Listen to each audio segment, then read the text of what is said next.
বিপত্তি। তৎকালীন যে ফ্যাসিস্ট আওয়ামী লীগ সরকার ছিল, যেহেতু ওসি প্রদীপ ফ্যাসিস্টদের অন্যতম দোসরদের একজন ছিল এবং আরো অনেকে ছিল সাথে, তো ফ্যাসিস্ট আওয়ামী লীগ সরকারের আমলে অনেক বাধা বিপত্তি পার হয়ে প্রায় হচ্ছে আপনি জানেন যে 2023 সালের জানুয়ারির 31 তারিখে প্রায় 18 মাস পরে 18 মাস পরে আপনার ওসি প্রদীপ এবং লিয়াকত সহ দুইজনের ফাঁসির আদেশ হয় এবং আরো 6 জনের যাবজ্জীবন হয় এবং ওই মামলায় 7 জনকে বেকসুর খালাস দেওয়া হয়।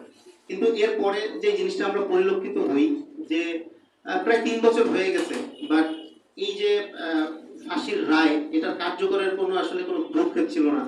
তো এরপরে আমরা যখন গত 5ই আগস্ট যখন হচ্ছে একটা বিপ্লবের মাধ্যমে এই দেশ আমরা যেটাকে বাংলাদেশ 2.0 বলি যে স্বাধীন হয়েছিল, সেই বিপ্লব পরবর্তী সময়েও 8 মাস পার হয়ে গেছে, বাট আমরা কিন্তু ওই রকমের কোনো পদক্ষেপ মেজর সিনহার হত্যাকাণ্ডের যে ফাঁসির দণ্ডাদেশ এটা কার্যকর করার কোনো পদক্ষেপ আমরা দেখতে পাই নাই। আমরা পার্সোনালি হচ্ছে অ্যাটর্নি জেনারেল থেকে শুরু করে সর্বোচ্চ পর্যায়ে হচ্ছে যোগাযোগ করেছি এবং তাদের বোঝানোর চেষ্টা করেছি, অনেকভাবে কথা বলেছি। তো তারা প্রথম দিকে বলেছিল যে এটা হচ্ছে আগামী 4 মাসের মধ্যে শেষ করে ফেলবে।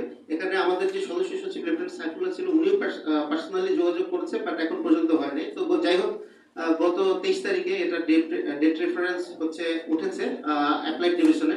তো যেহেতু এটা অ্যাপ্লাইড ডিভিশনে আছে, তো আমরা চাই যে অ্যাপ্লাইড ডিভিশনের যে কার্যক্রমটা আছে এটা অতি দ্রুত যদি সম্ভব হয় আগামী 15 দিনের মধ্যে অ্যাপ্লাইড ডিভিশনের যে কার্যক্রম সেই কার্যক্রমটা শেষ করে, এবং আমরা বিশ্বাস করি এবং আমরা আশা করি এটা শুধু আমাদের চাওয়া না, এটা গণমানুষের চাওয়া যে এই যে ফাঁসির রায় আছে ওসি প্রদীপ এবং লিয়াকতের, এই ফাঁসির রায়টা যারা মাননীয় বিচারপতিরা আছেন তারা হচ্ছে বহালি রাখবেন। এবং আমাদের দাবি হচ্ছে যে এই যে ফাঁসির রায়টা আছে এটা যদি অ্যাপেলেট ডিভিশন থেকে ফাঁসির রায়টা হয়, তো যেটা যদি বহাল থাকে, তো বহাল এই রায় দেওয়ার 7 দিনের মাথায় ওসি প্রদীপ এবং লিয়াকতের ফাঁসির যে দণ্ডাদেশ এই দণ্ডাদেশটা হচ্ছে কার্যকর করতে হবে।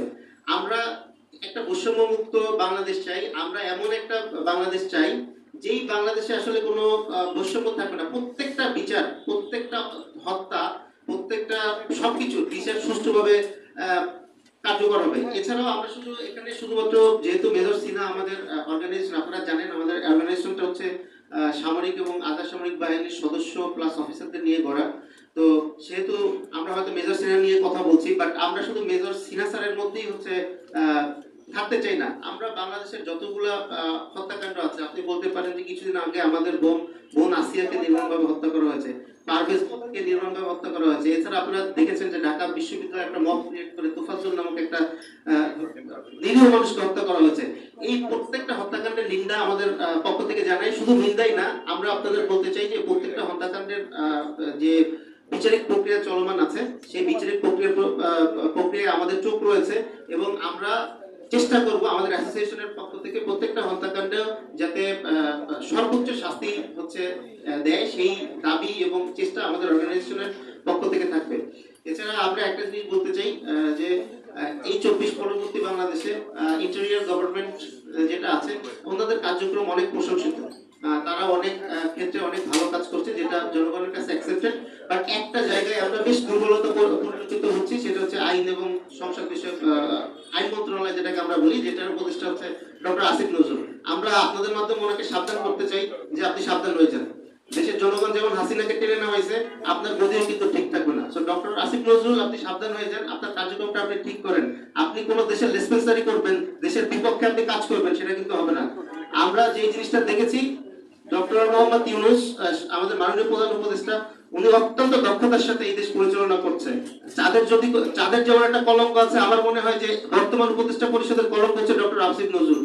আপনি ঠিক হয়ে যান, না হলে দেশের জনগণ কিন্তু আপনাকে টেনে নামাবে, এটা আপনাকে স্পষ্ট ভাষায় বলতে চাই। এছাড়া আমাদের যে দাবি যে আমাদের ভাই শহীদ মেজর সিনহার যে অ্যাপেলেট ডিভিশনে যেটা ডেট রেফারেন্স শুনানি চলতেছে, এটা আগামী 15 দিনের মধ্যে আমি আশা করি যে এটা শেষ হয়ে যাবে এবং ওসি প্রদীপ এবং লিয়াকতের যে ফাঁসির রায় আছে সেই রায়টা বহাল থাকবে এবং এই যখন অ্যাপেলেট ডিভিশনের শুনানি শেষ হয়ে যাবে এবং এই যে অ্যাপেলেটের রায় আসবে এর 7 কর্মদিবসের মধ্যে হচ্ছে ওসি প্রদীপ এবং লিয়াকতের ফাঁসির রায় কার্যকর করতে হবে। যদি এই ফাঁসির রায় কার্যকর করতে না হয়, আমাদের অ্যাসোসিয়েশনের পক্ষ থেকে আমরা কঠোর কর্মসূচি ঘোষণা করব।